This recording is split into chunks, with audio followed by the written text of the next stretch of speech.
investor sentiment has shifted. Many folks will tell you that it was quote unquote easy to raise capital in recent memory. I don't like to say that because I think it discredits the the approach to raising capital. Certainly, you may get yeses a little quicker than in the past, but I don't like to use the word easy. I don't like to use the word hard either. So the truth of the matter is, maybe it didn't take as much effort in the past. It's going to take more effort now, which means you need to have more conversations with people. You need to educate people more. You need to let them know why now is a good time to invest, even though everything you read in the news says it's not a good time to invest. If you're a real estate agent earning $200,000 a year and you want to grow your passive income, this show is for you. Learn secrets other agents use and hear from experts in our field who will guide you on your journey to investing in assets like apartment communities so you can take your commissions and turn them into cash flow. Here's your host, Randal. Let's dive in. All right, welcome back. Today's guest is John Casmon. He is a multifamily operator, capital raiser, syndicator, buying properties in the Midwest and in multiple markets. We have a great conversation. He is well-spoken, easy to converse with, and his way of explaining concepts is incredible. And we talked about this just a minute ago off air as well. So you're going to get a lot out of the show. Some of the things we talk about, one, are capital raising, how he went from buying a 2, then a 3, up to partnering and raising capital for a 192 unit deal in a very short time. And the 3 C's of raising capital that you will need if you're going out and you're starting a syndication business. Then we talk about his deal flow and how he, again, bought that 192 unit and what it looked like to go through that process, buy another portfolio of 390, and just multifamily in general, the market right now, what it's looking like, and what they're working on in the future. So if you're getting something out of the show, please go on, rate and review. Helps us a lot to bring guests just like John on. And let's jump into the conversation. Here we go. Hey, John, welcome to the show. It's great to have you on today. Excited to talk to you about what you're working on and kind of the trajectory that you've had in your real estate career. So why don't you just go ahead and give us a quick background, how you got from your profession into your real estate career. Yeah, Randall, excited to be here and to share a little bit more information, right? So to give your audience a little background on me, my name is John Casmon. I am a Cincinnati resident, but I'm born and raised in Cleveland, so I'm a Clevelander, proud Ohioan. I am an investor who has accumulated $125 million worth of apartments with other investors. And today we syndicate. We partner with other investors, busy professionals, and pool our money together to buy larger apartments. The way I got into this was actually I had a background in marketing. So I was in corporate America doing advertising and marketing. I did that for about 15 years. And I worked for a couple different companies. And unfortunately, or I guess fortunately, depending on how you want to look at it, I worked for companies that also went into bankruptcy. So picture, having your W-2 job, your 9 to 5, you've got this income you can rely on, but that company goes into bankruptcy. And these are not small companies. One was General Motors, so huge corporation, very public situation. And I was right in the middle of it. Fast forward, I realized that I wanted to invest in real estate to give me a little more flexibility. Started investing in smaller multifamily, bought a 2-unit building or a duplex. So I was a guy who just had, a 2-unit building, started buying a little bit more, bought a 3-unit, bought an 8-unit building.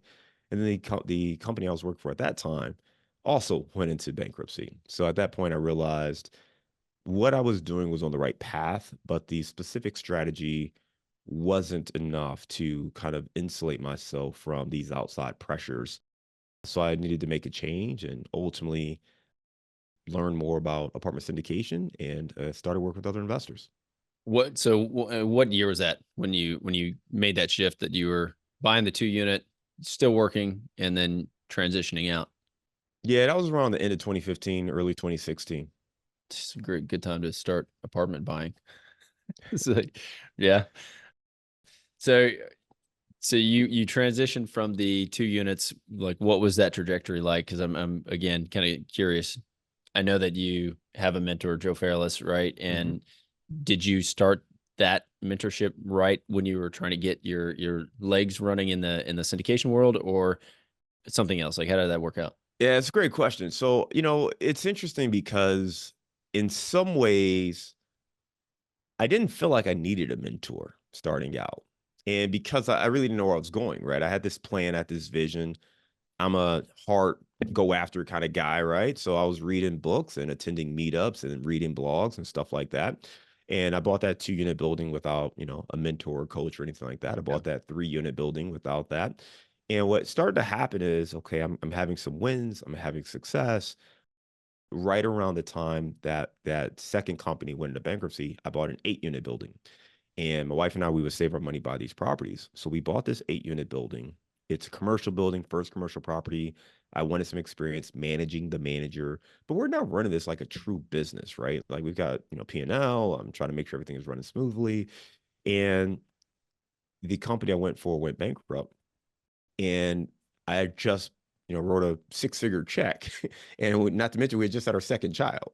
So I'm sitting there and we got, we're equity rich on paper, right? But the truth is, I was super concerned about the cash flow and how long we could go, while this company thing got situated. And as I worked through that, I realized, well, what I'm doing, it works, but not if I'm only relying on the amount of money I've saved. I've got to find a different way. And that's what made me really consider working with other people, right? So OPM, other people's money. And I kind of randomly met Joe. And what really opened me up was that summer, I attended one of those like TV guru boot camp type things, right? And these guys are getting super excited about joining their program. And we got all the systems and processes. And everyone's like, yeah, this is great. Oh, yeah, go 1, 2, 3, crush it, right? So we're all super excited, the crowd, right? And energy's high. And by the end of that first day, they start pitching kind of their program, and my wife and I are talking about it. We go home that night and, well, should we do it? What do you think? I don't know. It's a big investment. And the second day we're there and the tone shifts and it goes from a positive, energetic, motivational experience to kind of a hard sales pitch. And there was one thing in particular where the guy got on stage and says, and if you don't have the money for the program, call your credit card company tonight and ask them to increase your limit. I was like, what? Yeah. That's got to be some of the worst advice I've ever heard, right? So at that point, my wife and I looked at her like, this ain't for us. Let's get out of Yeah. here. Yeah. And we skipped the third night. And what we ended up doing, and by this point, we had our oldest child. So we had to hire a babysitter to watch our kid while we were at this conference, right? So the third day, we're like, well, we already have a sitter. We know we want to commit to real estate instead of going to, what we know is going to be the hardest of the pitches. Why don't we just go to the library? We spent all day at the library. And the point was, we were trying to really leverage all the resources available to us. I got really active on Bigger Pockets, read some books, but by being active on Bigger Pockets, I started to make more and more connections. And one thing that happened was my wife is from Cincinnati and we were living in Chicago at the time. So I reached out to people in Cincy to say, hey, I'm looking to connect with local investors. About 3 or 4 people tagged Joe Fairless. And this is before he was the guy that we all kind of know now.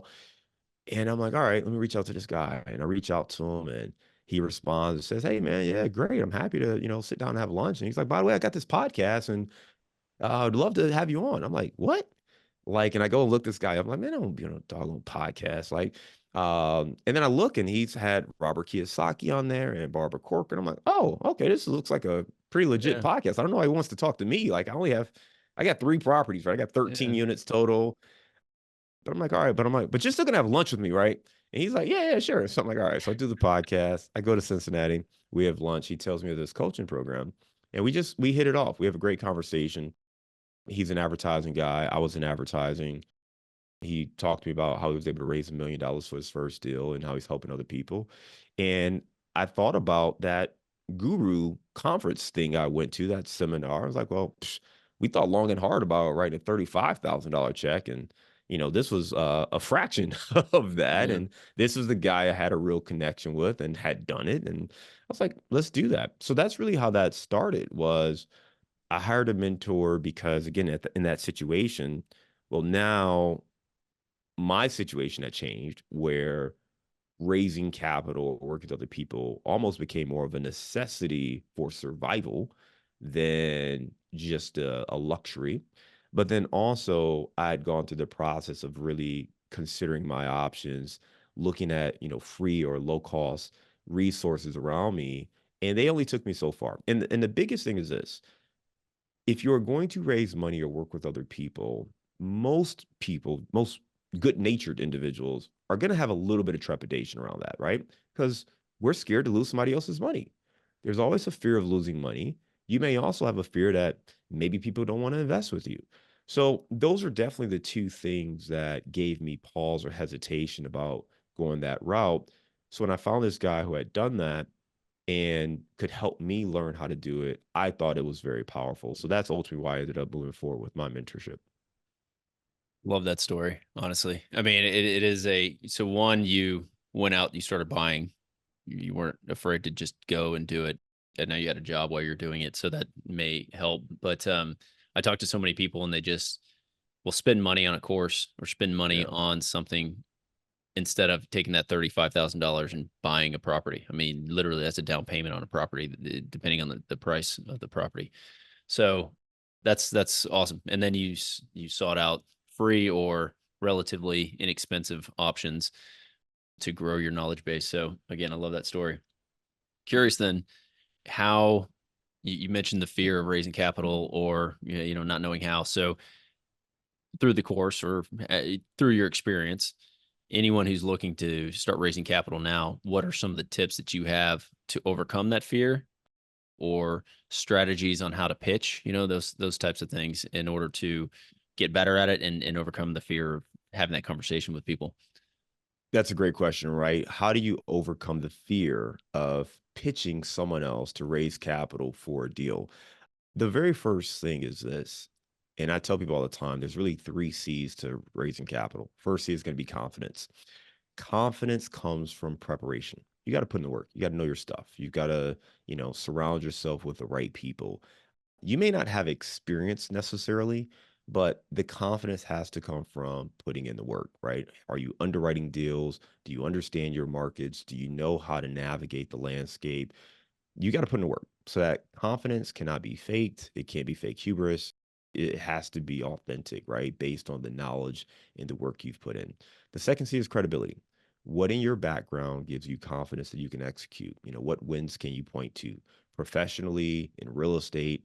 And if you don't have a long track record, who else on your team can you highlight? Property managers, partners, mentors, coaches. Those are the people you need to build that credibility. You should not be out there pitching a deal if you don't have a credible team that can go out there and execute, especially if they don't have a track record or resume to demonstrate they have the capability and have demonstrated that capability of executing. Again, if it's your first deal, that's fine, but you need to surround yourself with other people who have more experience. Again, this is where a mentor or coach or partners are really, really important. And the third is going to be connections, right? Who are the people you're talking to? If you don't have folks who have the money to invest right now or the relationships, you have to expand your network. So understanding how to expand your network is absolutely key. So those three things are what I would focus on, right? Building your confidence from putting in the work, making sure you're studying the right things and learning, growing your credibility, if not from relying on your own experience, both professionally and within real estate, by expanding your team and having the right people there. And then third, growing your network or growing your database of potential investors. Love it. All right. So we're going to break those down then. Well, again, Sure. didn't know where we were going to take this, but let's take it here. So on the confidence side for you, you had already purchased, a 2, a 3, and an 8. And now you're at this step up. You're trying to go bigger, presumably because you're buying something. So tell me, what was the first asset that you went after and where were you in the spectrum, right? Because Yeah. so many people I talk to, like me, it's like I want to control like most of the process, right? I want to be the operator and capital Yeah. raiser so that they're my people and they know Yeah. that I'm the one running the show. So, but there are people in our industry who just want to raise capital, people who just want to operate. So where do you live in that spectrum? And if we're going to talk about your first deal, which I want to, where did you live in that spectrum at that time? Yeah, great question, right? I love the context you put around that question. So let me set this up here. I think the very first thing is to understand that this is a team sport. And that's what you're alluding to, right? This is a Yep. team sport. You don't go out there and buy large commercial real estate by yourself. You got to have people around you. So the first commercial deal I did was that 8 unit, which was just me and my wife, our capital. We ran it. We hired a third party management company. Yep. My intention was to continue to scale like that and just raise a little bit of money, maybe buy a 12 unit or a 20 unit and raise half of the proceeds, and we would bring half of the proceeds. That was the vision. What I learned quickly was it was much harder to find a 12 or 20 unit where I'm splitting the profits with someone else, where the numbers still made sense. On an 8 unit where it's all my money, I get all the profits. Okay, we could find deals where the numbers made sense there. But also keep in mind that the market's starting to heat up. So those prices started going up. And the way I was evaluating these deals, I put almost all of the focus on cash flow and very little, if any, on appreciation. So as prices went up, these deals just simply didn't work. So as I was looking, I think I spent like 8 months looking for a deal, couldn't find anything. And the beautiful thing about apartment syndication is the next deal I did, I ended up partnering with another group and another operator. And I met this operator through my mentor. He had an event and we went to this event. My wife actually connected with one of the guys. We had dinner with him. And fast forward, I'm launching my podcast. He's talking to me about a deal he's doing. And I'm like, that sounds amazing, man. I've been over here searching for the last, almost 3/4 of a year trying to find a deal and I can't find one to pencil. And as we start chatting, I realized it's a great, market that he's in. I like a lot of what he's doing. We've got a great rapport. And say, well, listen, man, if I can't find anything and you need help, let me know because I'd really like to help some of my investors. The first deal I did was or that first commercial deal was 8 unit. The very next one was 192 units. So we did a 192 unit deal in San Antonio, Texas, with guys we met at a conference, right where you're located, Yeah, right? I know. It's my Uh, hometown. All right. so we did that deal with them. And the beautiful thing was we were not the leads. And it gave me comfort to kind of attach myself to someone who was a little further along than we were, had a little bit more experience. They were local in that market. So we could kind of learn and continue to grow from them. And then moving forward, we actually started doing deals where we were the lead. And that's one thing I think is really important for people is to have some fluidity to how you grow and scale. If you feel like I got to be the guy, well, it's going to take you a little bit longer and you have a little bit more patience. And the challenge for me, and I was okay with that, but when things really started to shift from my perspective, is when I was talking to some of these investors who, again, I didn't think would want to invest or I was concerned about up front. Well, when I had those initial conversations, I got a much better feedback than I was anticipating. But then they came back to me after 6 months of no deal and said, John, where are these deals you were telling me about? When are you going to bring me something? Right. And I realized, man, I don't have a product, right? Like I've told these people I can help them. I can help them get cash flow and appreciation and tax benefits and diversify their portfolio. And they wanted these things, yet I wasn't bringing that product, right? And they still had that problem whether I found a deal or not. And particularly, I had a family member who had a 6-figure tax bill problem. And he was like, dude, like, I need this, man. If you got me sold, and if it's not you, I'm gonna have to find somebody else. And I wanted him to be with me, going back to your point about, maybe control. I would rather take that on for myself because I know that I'm going to do more due diligence. I'm going to work a little bit harder. It's not that I can't trust these other people, but if I'm the person who introduced this to you, I also want to be the person who helps you learn how to do it the right way. And I took that as a kick in the tail to say, it doesn't have to be your way of the highway, John. You just have to figure out a way that you can live with that helps the people you're trying to help. And Yeah. that gave me the flexibility to do that. And I think it gave me the license to trust and partner with other folks. And then I could focus a little bit of my time on vetting those individuals Hmm. while still looking for deals. I wasn't stopping that. I wanted to be an operator. I wanted to lead deals, but it wasn't about me. It was about serving the people I was trying to help. Yeah. Great. Solid. Like good explanation. It's a one of those things again, walking through that. So questions around one, I mean, it's in San Antonio. This is a what, 2015, 2016 timeframe? 2016 or 17. I've got to double check the numbers, man. But yeah, Can you 2016 tell or me who 17. is the operator? Yeah. It's Wildhorn Capital. My man Andrew Campbell. We did that deal with him back that we did 2 deals with those guys. So we Okay. did 2 deals. We did that one and we did they had a 388 unit portfolio that we partnered with them on as well. San Antonio? also? both in San Antonio. Yep. Okay. You still own those, or you guys? No, we sold. We went full Yeah. cycle on those. Did Yeah. great on. We did amazingly great on the first one. Did good on the second, on the portfolio play. Yeah. But not as strong as the first one. Yeah. I mean, again, like I said, great time to be buying multifamily. Oh Really, yeah. like you Oh guys yeah. got on the market at the right time. Yeah. Okay, so that was your first deal. Again, the confidence. So you already had you were going out talking to your investor base well in advance of having an actual deal in hand. You were underwriting deals, and you were, I guess, learning through that whole process.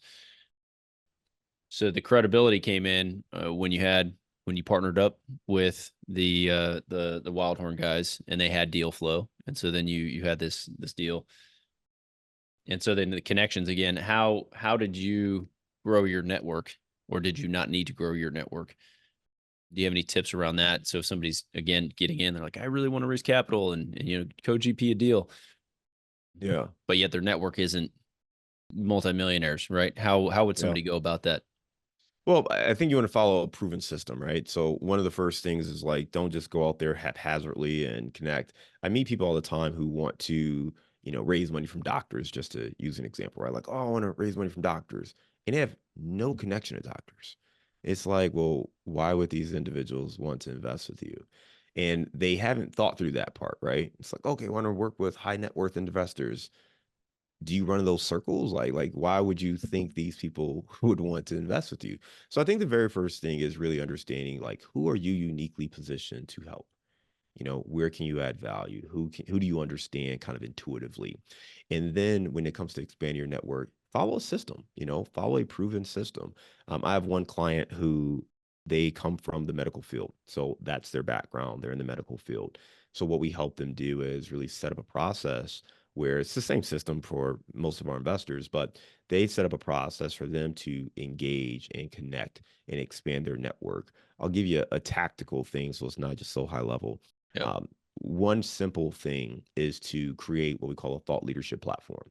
So I launched my podcast. Some people do meetups, some people will do, a blog post, but you want to create something where you're able to connect with these individuals, share what you're doing, and really strengthen that relationship. So that's really key. There's some nuances of how to do it the right way to be effective, so you're not just spinning your wheels.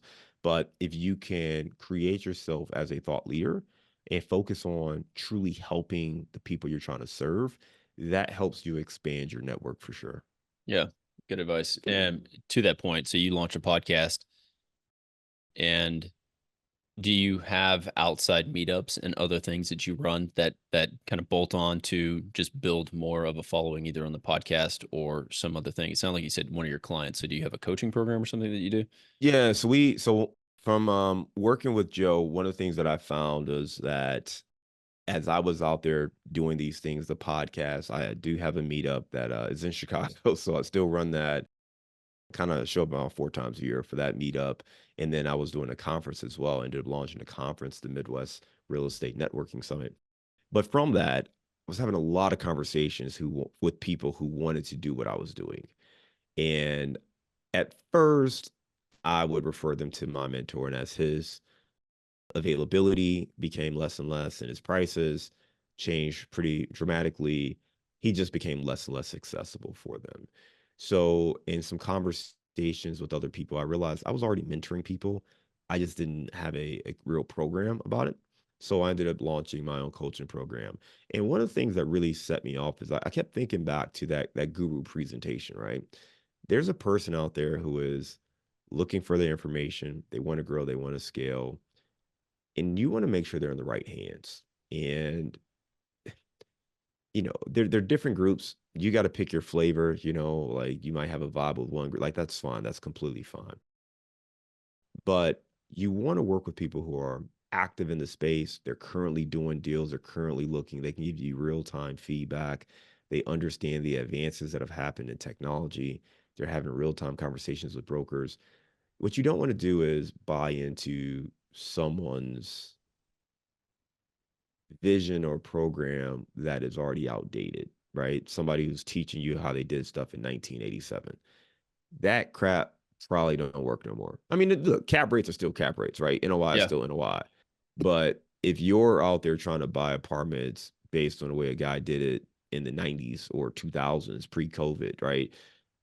The nuances of it is just not there. It just doesn't work. So you really need to be current, but then also you want to have the partnerships and the networks and the community around it too.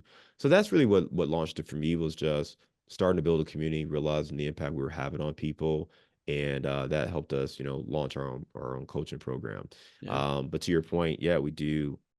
We have our meetup, we have our podcast, we do the conference, and then on top of that, with our mastermind, we have our community. We actually just had an event last night where we did a live deal review. So we try to create opportunities to share information, network, we do our wins, live deal reviews, and create partnership opportunities, because that was so critical for me to get started, right? If you think back, one, having that mentor, my mentor hosting kind of his event, me connecting with this group at that event, breaking bread, grabbing dinner, fast forward to me launching my podcast, talking to this individual, we ended up partnering on this deal. And then from that experience, I ended up launching kind of my own deals as an operator. And now today we kind of do both. So we have deals that we lead, but then deals where we will kind of focus more on capital, do some other things as well. But one of the main things we are doing is bringing capital to those opportunities. Awesome. Yeah, that is a perfect segue, because that's the next bullet point I've got in here. I'm like, Yeah. okay, so deals since your first one, that 192 unit, and you said you did another one. Was the other portfolio play right after that, and you were still co-GP on that, or what was it? Yeah, that was definitely a GP opportunity. That was probably about a year after that one, I think. So I Okay. think we did that one. About a year later, they brought that opportunity. Shortly after that, we bought a 28 unit as a Okay. JV deal with one investor. We did we've done like a dozen partnership deals since then. So we've done got an 81 unit down in Florence, Kentucky, 104 units in Louisville that we're on the lead operator team on, and then a couple other deals where we are, general partners on. Yeah. Okay. That's what I was going to ask, the markets that you're in. So Yeah. yeah, I guess walk us through then. So on the 28 unit, was that the first one you were the lead on since your 8 unit that you purchased? Yeah, it was. It was. So that was the first one we took the lead on. That was a deal in Cincinnati, and like I said, the raise on that one was a little smaller. So we had one JV investor Mm-hmm. come on board. We put up some capital. They put up the majority of the capital, and then we kind of ran that opportunity, and we sold that for 2.5 times what we bought it for. Nice. Just last was that last year? Maybe it was 2022, but Yeah. we just sold that one. So we're able to cash that one out and move on to the next opportunity. Yeah. Awesome. Okay. So let's talk then about deal flow. Again, you got into the market. It's Mhm. ramping up. It's getting hot. It's getting hot. 2021, 22 roll around. Everything's exploding in prices. Now, what's happening? What does the portfolio look like? And are you guys executing deals now, or are you just biding your time, waiting for deals? Like, what does that look like? Yeah. So philosophically, two things have happened, right? So for us, we've been investing in this space for 8 years as far as the larger commercial stuff. For 6 of those 8 years, we've been told that the crash is coming, the doom is coming, right? We Mm-hmm. talked to experts in the industry. I remember in particular, I think it was 2018, very well-known person. I had a chance to talk to him at a conference, and I was talking about the 8 unit we owned, and they're like, "Oh, you need to get out of it now. Like, oh, it's bad. It's about to be bad. It's about to be a bloodbath." So we kind of panicked, like, well, this person clearly knows what they're doing, right? Like we need to get out of here, right? The market just shot straight up from there, right? So Did you I sell? think the first we sold that one, but it Yeah. was a multitude of reasons. But that feedback was kind of Yeah. the icing on the cake there. Sure. One of the main reasons we sold was we wanted to be liquid to start scaling up. So we actually used some of the funds for that to buy the 28 unit. But the point I'm making here is that you have to ignore the chatter about where the market is. Prices have been heating up for literally a decade, right? So if you're waiting for that dip, even now, where by all accounts, this is it, right? We're Mhm. supposed to see this dip now, right? We're seeing rent actually decline in some markets. Well, in my markets, we're not necessarily seeing it to that extent, but nonetheless, my point is we have an always on strategy where we're constantly looking for deals and opportunities. We want to be mindful of the long term approach and we're not trying to time the market. I think people get caught up because they're buying properties and they want to flip them in 24 to 36 months. And if you're doing that, you have to time the market. You've got to be right. We take more of a longer term approach. We want to sell in maybe a 5 to 7 year time frame. But if we have to hold it a little bit longer, we can make that work. And I think that's really the difference from a timing standpoint. Our current portfolio, we have 5 properties. We actually are investing final on another opportunity I'm supposed to hear by the end of this week. So we should hear that one. That was a larger property in the Columbus market. All So right. we're definitely active right now looking for deals and opportunities and submitting offers and LOIs. And I'm a firm believer that there are going to be some great opportunities over the next 12 to 24 months. So we plan on doubling down on our efforts and making sure that we're well positioned to take advantage of it, recognizing that, some folks are going to have to sell properties or decide that they want to step out of the market. But when you have that, I want to call it fear, but when you have less demand and less competition based on the economic environment, that's where you're going to get opportunities. So for us, it's a time to double down and be more aggressive with our actions, not with our numbers, but with our actions, as opposed to playing it super cautious with our actions and trying to sit on the sidelines. Yeah, I agree. I agree. So are you guys building up and you're having the conversations and saying, hey, be ready, be ready. Capital sitting on the sidelines, be ready. We're going to find a deal. Or have you set up some sort of a fund vehicle where you can park their capital and have it ready to deploy? Like which way? Yeah, so our approach is we do it, in a syndication style, and there's Okay. certainly advantages for doing a fund. I mean, what you're referring to is basically you create a fund, you raise the money, and then it's already there ready to deploy into a deal. We still do it deal by deal. We Okay. find a property, we like it, we reach out to our investor database, raise the capital that way. One of the reasons I like that approach still is it doesn't put pressure on us to put that capital to work. I think sometimes when you raise the money, and it's sitting in the account, you feel obligated to put it to work right away. Hmm. And, I think it almost incentivizes people to make a deal work Yeah. as opposed to kind of staying true to their approach and their process. So that's one of the things that we try to stick to.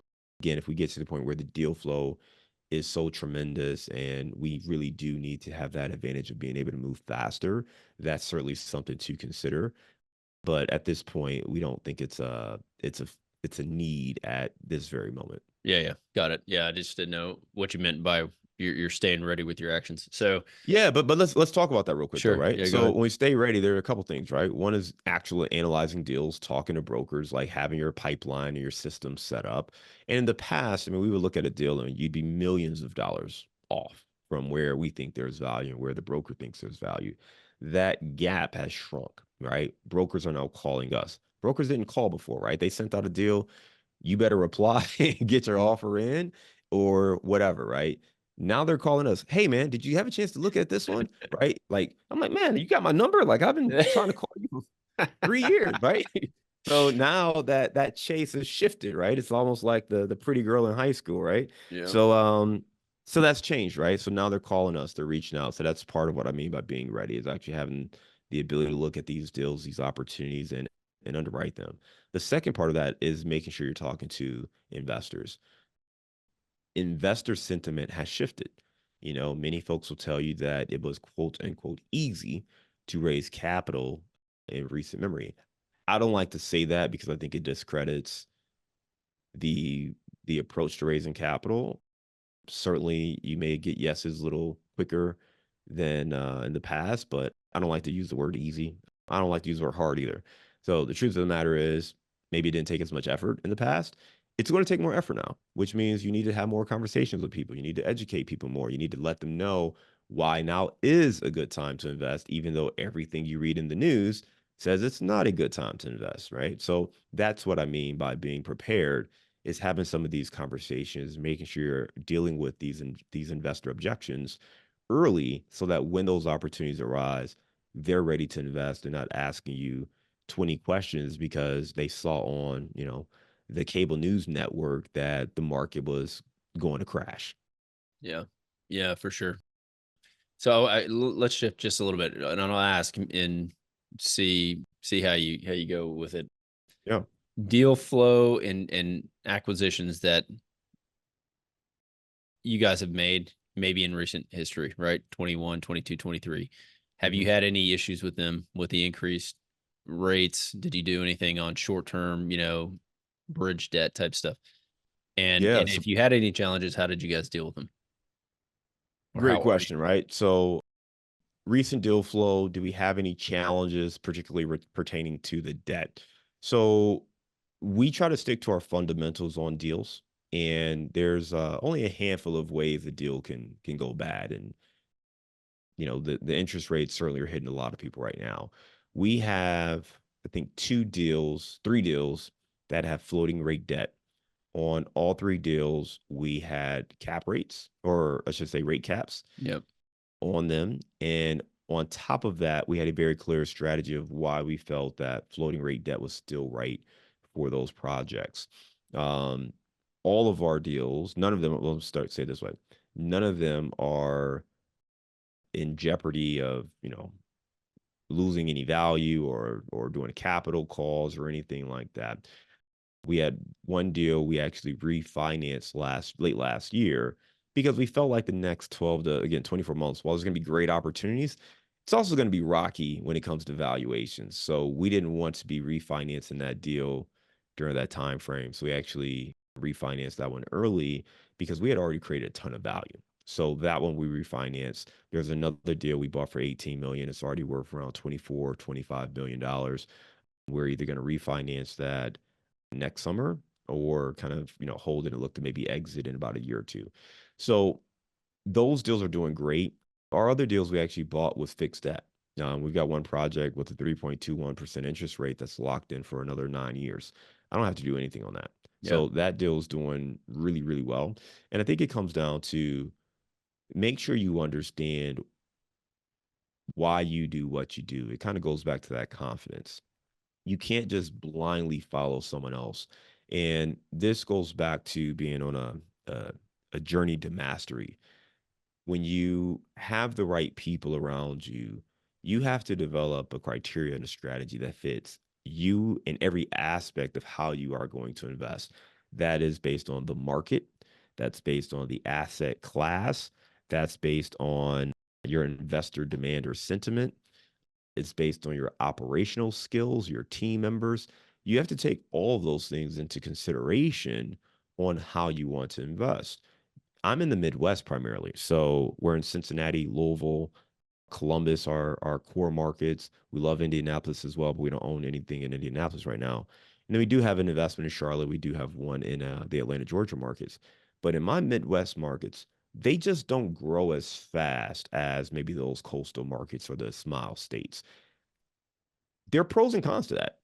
Our highs are not as high, but our lows are not as low. We have a lot of stability in our growth.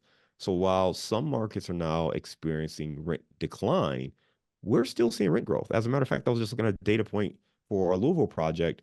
The submarket we're in still has a 3.7% vacancy rate, and it's still growing at about 4 or 5% annually as far as the rent goes. So real estate is very local, but you also have to have a plan that matches that because I'm not going to expect rents to shoot up or appreciation to shoot up crazy. I can't buy based on a 3.5 cap exit rate, right? Sure. We're going to buy it for cash flow first and foremost. We want to make sure the property is cash flowing, but we also want to be in an area that does see strong demand. And I think sometimes people have this misnomer that, oh, Midwest markets are only great for cash flow. Well, if you're in Gary, Indiana, yeah, sure, right? Because you're not going to buy that and then sell it at a 4 cap in the future. But we're still in those growth markets, markets where there's strong demand and there's a great blend of cash flow and appreciation, not to mention ease of doing business in the markets where we're focused on as well. So if you understand that strategy and you put it together, I think you can do really well. And I think we have actually felt, vindicated that our strategy does work and is really conservative. And it shows that none of our deals are in trouble at this point. We're cash flowing on pretty much all the deals outside the ones that we're still stabilizing. So we feel really good with that strategy. And I think it empowers us to say, now's the time to be a bit more aggressive because we've already taken the punch from the market, right? Mm-hmm. If the economy softens, well, everyone's underwriting more conservatively now. So we're going to be in a good spot because that's how we were underwriting a year or two ago as well. Yeah. So we missed out on a lot of opportunities because we were not assuming some of the growth that maybe some of our counterparts were expecting. So Yeah. I feel pretty good about it. And I think our portfolio is in a really good position based on that. Yeah, no, that's good to hear because again, with the increased cost of capital, the rates going up, insurance going up, all the horror stories that you hear, right? The fact that you guys haven't done a capital call on those bridge debt deals is incredible. So that I want to touch on that just a little bit because it really Sure. is. So many people are struggling with it. I hear it in the groups that I'm in here in San Antonio and guys that have bought things in the last like 3 years, 2 years specifically. But when you were going into those deals, were you buying them with such a low basis that you knew no matter what? So like, no matter what, if it went up, you guys were going to be in a good spot because it's going to appraise. Because some guys, I'll tell you an example. On a deal that I'm on in Atlanta, the assumption was we're going to go in, we're going to we're going to rehab this building, we're going to increase the rents. All these things are going to happen, and then rates went up. They were unable to get the draws from the lender because they were holding on to that capital. So we couldn't get the refinance or the rehab done, and so then the deal just kind of stagnated. Couldn't get the tenants in, couldn't increase the rents, couldn't do anything. And so again, how do you avoid that, or how did you guys go into that? It's a big question for maybe a Yeah. very specific deal. So, or That's a it's a phenomenal question. And to help the audience, I want to give a broader answer, then I'll drill down if sure, that's okay. yeah, So I mentioned kind of earlier that there are really only a handful of ways commercial multifamily deals go bad. One of them is negative cash flow, right? So negative cash flow is one. The second is having kind of major expenses that were not anticipated, right? So you didn't plan on roofs, you didn't plan on, whatever CapEx items, you don't have the capital to do it. And then the third is going to be having that loan called at an inopportune time. So what you're talking about it's number one with a little bit of a combination of number three, right? Because yeah, you have a 3-year bridge debt term, that it's got to be a certain valuation by, at the end of year 2 or year 3. You're trying to push the NOI there, and the property's not there because the capital you thought you were going to have to do renovations, you've had to save to pay for this higher interest rate. So on the deals, so let me back up. So when you've got those three things, well, now as an investor, our job is to say, well, how do I mitigate these three risks individually and collectively, right? So on one, cash flow, well, if you focus on properties that cash flow, right? That's the very first thing, right? If it's not cash flowing now, what do we need to do to get it to cash flow? What if I'm wrong? What if my time frame is off? What if my renovation budget is, 50% higher than we underwrote? You have to have a plan for that. Like that, some of that's going to happen. When you're betting on an operator, you're betting that they've processed some of this and have a plan B, a plan C, and plan D in mind. So that's the first thing, just cash flow. How do we make sure this thing's cash flow? When you get to B, and you think about those costs, all right, well, you got to have reserves. What's your CapEx budget? What do you have in reserves? Your insurance policy, make sure you have proper coverage there. Those are the three things that are going to help protect you across from those expenses that you're not anticipating. I would almost lump in the interest rate in there, right? Having that interest rate cap, having again, whether it be interest rate reserves set to the side. If you know you're going into bridge debt, depending on when you did this, if interest rates are already starting to move, when you did this, like you should have known that. You should have planned for that. Those were funds you should have set aside, right? And then in the third bucket, and maybe you didn't know, so I don't want to say should, but that was information and something that you could have, maybe figured out, or at least it was, some people got completely blindsided yeah, and didn't plan for it. If you bought something in say 2021, and like that makes more sense. But the third one there on the loan, that's where everyone's getting caught up, right? So they're asking for extensions now because the loan's coming due, the value's not where it needs to be, demand's not there. Not to mention, maybe they assume that they would refinance with a 75% LTV, and the bank's like, no, we'll give you 65 or 60, Yep.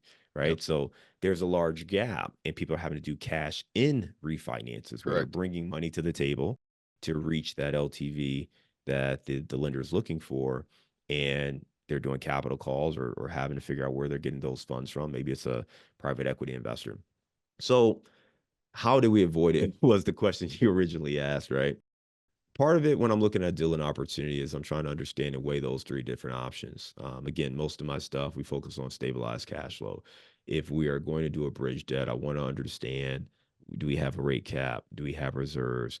And then for me, this is a personal thing. I would only do bridge debt if we feel we're creating a significant amount of value.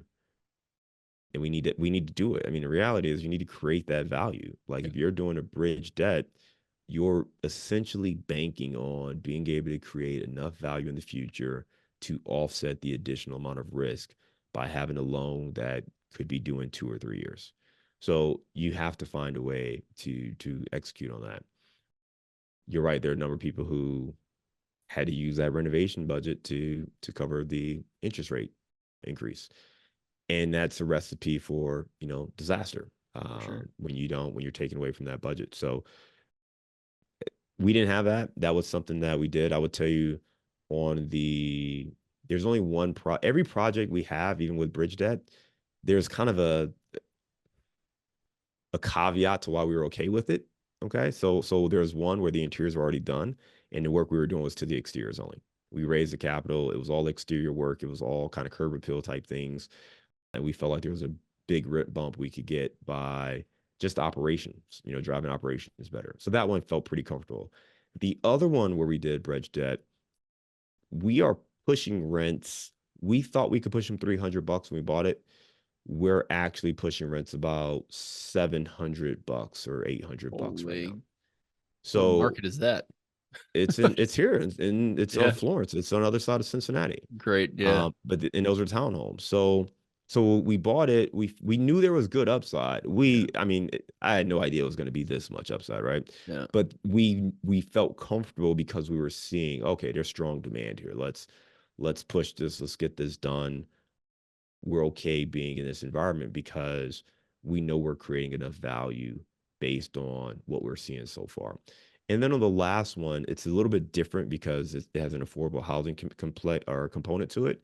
So that one's a little bit different on our exit options, but we feel pretty comfortable there as well. So I would just say if you're going to do bridge, I mean, there's a very realistic scenario that you at least have to explore to say, what if we're not able to get the NOI where it needs to be when it's time to refinance? Like, if you don't have a plan in place for that scenario, then I would be concerned. I would Yeah. be very, very and it may be, hey, it may be we're gonna raise X amount of dollars to get you can't drive the NOI any further at that point, but maybe it's to get the LTV here so that we can lower our payment or get this kind of loan.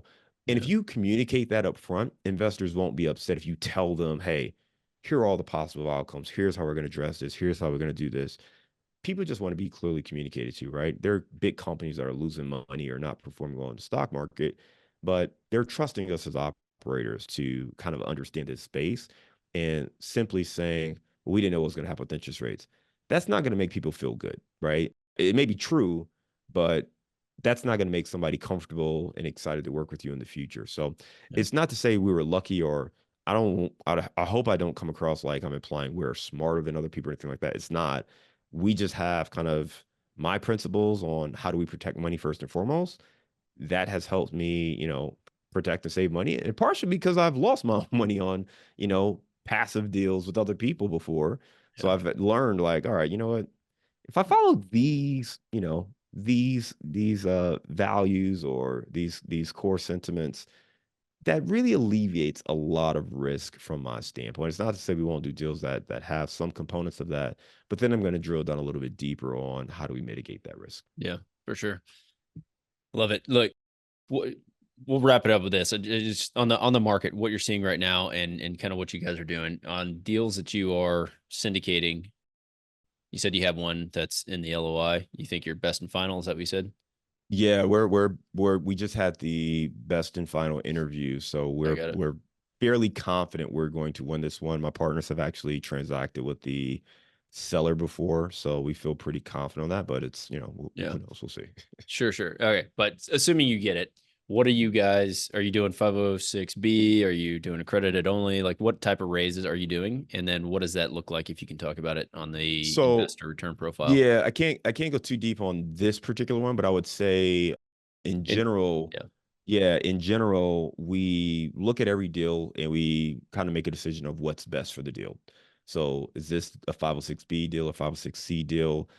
We did a C deal on our Louisville project, partially because we felt it was very attractive. It was a newer construction project. It looked great in pictures, like it was a lower, I should say it had a higher floor, right? It was already performing okay. We didn't have to go and renovate really. It was more of an operational play. We like all we did was add backsplashes, right? I didn't do anything else to it. Oh, well, that's not true. We did backsplashes and we added a dog park. So Nice. those are the two things we did as quote unquote value add. It was really more operational. We bought it directly from the developer, but I felt that played well for someone who maybe we didn't have a deeper relationship with, for them to see it, understand the play, and say, "Oh, that makes sense," right? Yeah. When you're going with a little bit more work or deeper value add, then I think that people need to be maybe a little bit more comfortable with you and the plan. You want to cast maybe a little bit wider net. So on those deals, and not just that, but I'll say too, I always want to help people who are kind of in the position I was in when that last company went bankrupt. And some of these people are not accredited just yet, but they know real estate can help them grow and scale. And you'd hate for them to enter a deal and not know what they're doing because they have zero experience, right? How can they be confident or credible with no experience, right? So if we're kind of their conduit to real estate investing, well, they can learn while they earn. And we always want to have some options available for those people in our network. So we try to make sure we do have some 506B deals as well. On this particular deal that we're talking about, we'll see what that final thing looks like. We are looking at some private equity, kind of do a bit of a staggered or different capital stack. But typically on our deals, we'll do a 70-30 split with maybe a 7% pref, 70% of the profits going to LPs, 30% going to GPs, or the passive investors. Yeah. So we'll do that. On the last deal we did, actually, we did a 10 and 50. So we did a 10% pref, so higher pref, but a 50-50 split on the profits after that 10 pref. Yeah. And that was very well received. I like that structure. It's harder to find deals where that makes sense, particularly where you get enough cash flow to be able to justify that. Um, you know, but I like making sure that we align our interests with our investors so they know that we're going to get the bulk of our profits after we deliver for them. That's something that we believe in. I know some people don't like a pref. I don't like a pref when it stresses a deal, but I do like a pref when it kind of gives us an incentive, if that makes sense. Yeah. Sometimes people, they add a pref where it really hurts the deal and almost makes it harder for that operator to get any profits. Those are deals that we would, I would see more risk, because now you've got somebody who, if a deal's not performing to a certain level, they may not make any money. Yeah. And Incentives are if not you're aligned. working on a deal, yeah, if you're working on a deal as an operator and you're not going to make any money, I mean, how hard are you really going to work? And I'm not saying they won't work hard, but I'm saying it's a little different if you're not making money. Like you're probably more inclined to say, let's just sell this thing. Like I'm not going to make any money Yeah. anyway. So as an investor, you want to make sure that that operator has some skin in the game. And I think too often people hear that and they assume it's, oh, they put money into it. I want to make sure they got more than that, that they've got some reputational risk involved, that they have, an incentive to make sure they deliver for me as an investor, and that they're doing this professionally. They're building a company and this is what they plan on doing. I don't want someone who has one foot back in corporate America if this doesn't work, right? I want someone who is committed to Yeah. this space, making these deals profitable, who has invested time, energy, and money building a personal brand, building a reputation. Those are the people I want to bank on because they've demonstrated a level of competency as well as commitment to ensure that my investment is successful. Love it. Burn the boats. Do it. John, it's awesome catching up. Very well spoken, and the way you describe every part of what you're working on and what you're doing, it's very helpful and easy to understand what you're working on. So I really appreciate it. Thanks for jumping on, sharing your information, your knowledge, talking about your business, what you guys are doing. Your contact info is going to be in the show notes. Anybody looking to invest, John, Casmon Capital, reach out to him. I appreciate it. Thank you for having me on, Randall. Great conversation today. Great catching up. Did you know that 80% of the agents we speak with got into real estate in order to gain passive income so they could obtain financial freedom and become work optional?